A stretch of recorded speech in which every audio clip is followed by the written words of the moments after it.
আসসালামু আলাইকুম ওয়া রাহমাতুল্লাহি ওয়া বারাকাতুহু। আউযু বিল্লাহি মিনাশ শাইতানির রাজিম। বিসমিল্লাহির রহমানির রহিম। আজকের আলোচ্য বিষয় হলো কিছু ধ্বংসাত্মক কবিরা গুনাহ সম্পর্কে। তার মধ্যে একটি হলো প্রস্রাব থেকে বা পেশাব থেকে পবিত্র না থাকা।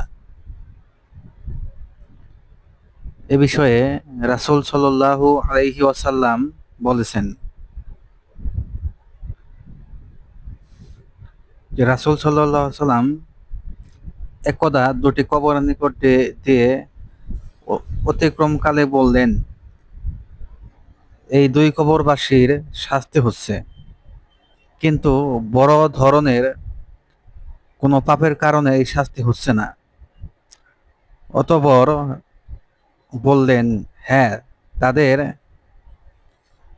একজন পেশাব থেকে বাঁচত না বা হেফাজত থাকতো না, আর অন্যজন লোক সমাজে বিনা কারণে চুগলখড়ি করে বেড়াতো।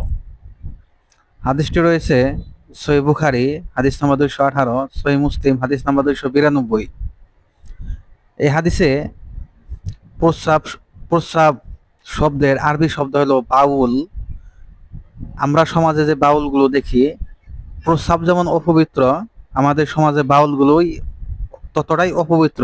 তারা এতটাই অপবিত্র কথা বলে, তারা এই প্রস্রাবের মতোই অপবিত্র পর্যায়ে চলে গেছে।